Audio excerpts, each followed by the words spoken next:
नमस्कार साथियों, कैसे हो आप लोग।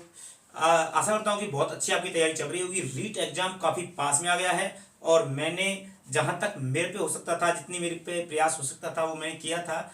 आपके लिए कुछ शानदार वीडियोज देने की कोशिश की और मेरे पास जितना टाइम था उसके अकॉर्डिंग मैंने वीडियोज भी आपको दिए हैं। जिन्होंने वीडियो नहीं देखे हैं वो प्लेलिस्ट में जा करके या इस वीडियो को डिस्क्रिप्शन बॉक्स में जा करके उन सभी वीडियो को देख लीजिएगा। निश्चित तौर पर संस्कृत व्याकरण में आपका प्रश्न गलत नहीं होगा यदि आप उन वीडियोज को देखते हैं। तो एक ऐसा ही अपना प्रयास कर रहे हैं। एक प्रत्यय टॉपिक रह गया था, उस प्रत्यय टॉपिक को भी मैं आपको आज करवा देता हूँ। बहुत आसान से शॉर्ट में समझेंगे क्योंकि टाइम अब इतना नहीं है कि विस्तार से समझाया जाए।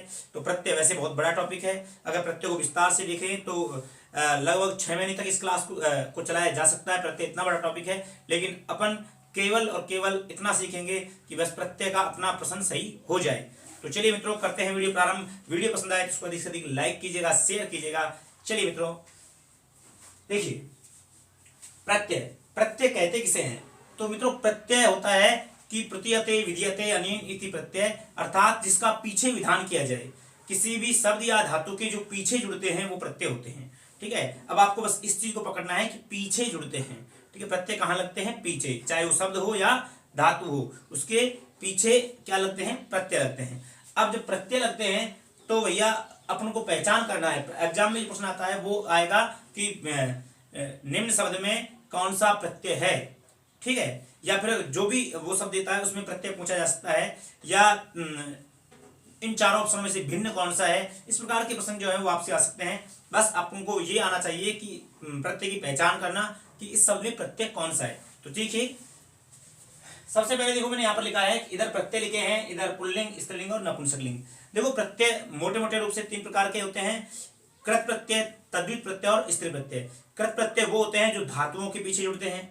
तद्वित प्रत्यय वो होते हैं जो संज्ञा सर्वनाम शब्दों के पीछे जुड़ते हैं। आप इसी तरह समझो कि शब्दों के पीछे जुड़ते हैं।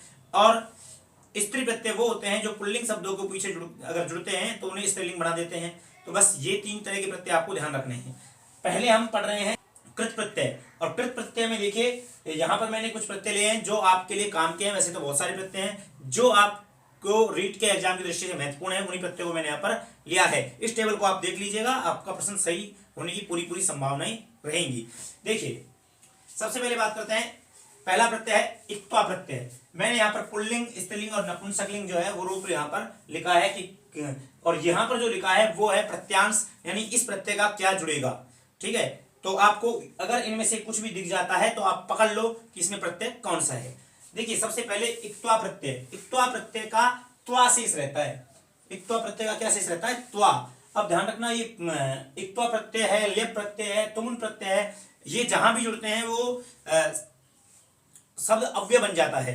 और अव्यय जो है उसके तीनों लिंगों में रूप समान होते हैं, ये आप सभी जानते हैं। यानी कि पुल्लिंग में भी त्वाई जुड़ता है, स्त्रीलिंग में भी त्वाई जुड़ता है, नपुंसकलिंग में भी त्वाई जुड़ता है। तो इसमें कोई ऐसी चीज है नहीं, तो इसलिए आपको केवल ध्यान रखना है त्वा। तो जैसे कि पठ के साथ त्वा जुड़ेगा तो पठित्वा, ठीक है, लिखित्वा, हसित्वा। इस प्रकार से त्वा जहां पर भी लगा हुआ है आप पकड़ लेना कि प्रत्यय कौन सा होगा? इक्त्वा प्रत्यय। तो ध्यान रखना त्वा। अगर किसी धातु, देखो ये इक्त्वा प्रत्यय जो है ना कर्या करके अर्थ में आता है, और अगर कर्या करके अर्थ निकालना है और धातु से पहले उपसर्ग आ जाता है तो इक्त्वा के स्थान पर ल्यप आदेश हो जाता है। ल्यप वो कोई पर्टिकुलर अलग से प्रत्यय नहीं है, ये कत्वा के स्थान पर, इक्त्वा के स्थान पर ही इसका आदेश होता है। तो ये ल्यप प्रत्यय जो होता है ना, ये जुड़ता है तो इसका यह शेष बचता है। बस इसमें ध्यान रखना है कि इसमें धातु से पहले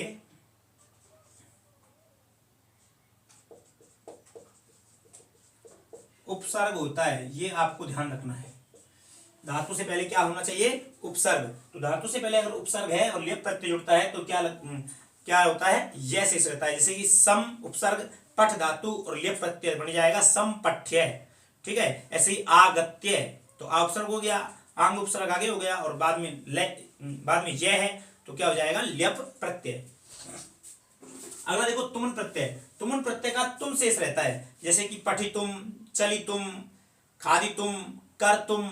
जहां पर भी तुम लगा नजर मिले, आप जहां भी तुम लगा मिले वहां आप समझ लेना कि प्रत्यय होगा तुमुन प्रत्यय। अगला है अन्यर प्रत्यय। अन्यर प्रत्यय का जो है तीनों लिंगों में रूप जो है वो अलग अलग चलता है। आपको ध्यान देना है कि पुल्लिंग में जो रूप जुड़ता है अन्य, स्त्रीलिंग में अनिया और नपुंसकलिंग में अनियम। इस प्रकार से जुड़ता है। जैसे पठ के साथ अनियर प्रत्यय जुड़ता है तो पठनीय, पठनिया, पठनियम। चल के साथ जुड़ेगा तो चलनीय, चलनिया, चलनियम।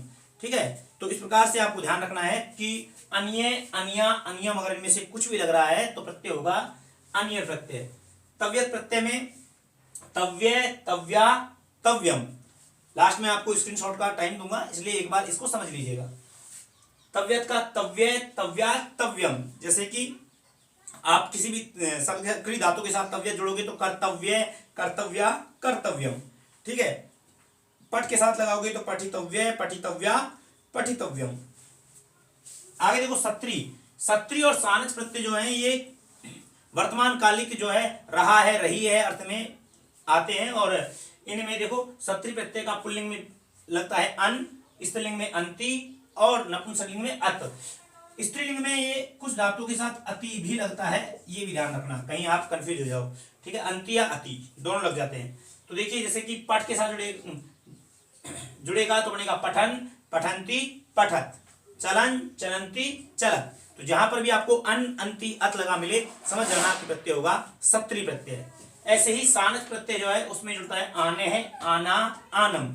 ठीक है, अब ये सानच प्रत्यय आत्मनेपदी धातु के साथ, जैसे कि सेव धातु के साथ जुड़ेगा तो सेव माने, सेव माने, सेव माना, सेव मानम। अच्छा देखो इसमें आने के साथ माने भी रूप जुड़ता है, माने, माना और मानम, ये भी आपको ध्यान रखना है। जैसे सेव के साथ जुड़ेगा तो सेव माने, सेव माना, सेव मानम। लेकिन क्री के साथ जुड़ेगा तो कुर्वाने, कुर्वाना, कुर्वानम। तो आने, आना, आनम भी जुड़ता है और माने, माना, मानम भी लगता है, ये ध्यान रखना है। ऐसे ल्युट, ल्युट प्रत्यय जो है ना, इसका रूप नपुंसकलिंग में ही चलता है और इसका अनम बचता है। देखो ल्युट का तो यू होता है, लेकिन योर नाकु सूत्र से यू का अन हो जाता है तो बन जाएगा अनम। जैसे कि पठ के साथ ल्युट जुड़ेगा तो पठनम। ठीक है, गमनम, चलनम। जहां पर भी अनम लगा मिले समझ लेना प्रत्यय कौन सा है, ल्युट प्रत्यय है। ऐसे ही ऋणोल प्रत्यय, ऋणोल प्रत्यय में भी वू शेष रहता है, लेकिन योर नाको सूत्र से वू का अक हो जाता है। तो ये पुल्लिंग में इसका अके जुड़ता है। ठीक है, जैसे पाठके, चालके, गामके। जहां अके मिले वहां कौन सा प्रत्यय होता है, ऋणोल प्रत्यय होता है। लेकिन स्त्रीलिंग जब रूप बनता है तो टाप प्रत्यय में जुड़ जाता है और ई का भी आगम होता है। तो इस प्रकार से इका, मैंने यहां पर सीधा लिख दिया, आपको इका जोड़ना है। पाठक है, पाठिका, इस प्रकार से हो जाता है। घे, घे में अह पुल्लिंग रूप होता है, केवल स्त्रीलिंग और नपुंसकलिंग रूप नहीं होता इसका। घे से बना हुआ सब पुल्लिंग होता है, इसमें अह बचता है। जैसे कि रागे, रामे है। ठीक है, पाठ है, तो यहां पर अह जहां पर आ जाए वहां पर क्या होगा, घे प्रत्यय। त्रिच प्रत्यय का ता ध्यान रखना है, त्रिच का ता जुड़ता है। ठीक है, तो पुल्लिंग में ता जुड़ता है, जैसे पठिता। ठीक है, करता, करता, तो यहां पर ता है। स्त्रीलिंग में ई लगा देंगे तो हो जाएगा कर, कर, कर और त्री इसमें जुड़ते हैं। इक्तय प्रत्यय का तय, ता, तम ये जुड़ता है। देखो इक्तय प्रत्यय का तय, ता, तम। जैसे पठितय, पठिता, पठितम। चलितय, चलिता, चलितम। हसितय, हसिता, हसितम। इस प्रकार से इक्तय प्रत्यय का जुड़ता है। इत्वतु प्रत्यय का तवान, तवति, त्वत ये जुड़ता है। जैसे पठितवान, पठितवती, पठितवत। तो जहां पर भी आपको तवान, तवती, तवत लगा मिले समझ जाना कि प्रत्यय होगा इत्वतु प्रत्यय। तो ये 13 प्रत्यय जो है बहुत महत्वपूर्ण है, इनमें से कोई ना कोई प्रश्न आपके अवश्य आएगा एग्जाम में, इसलिए आप इसका एक बार स्क्रीनशॉट ले लीजिए।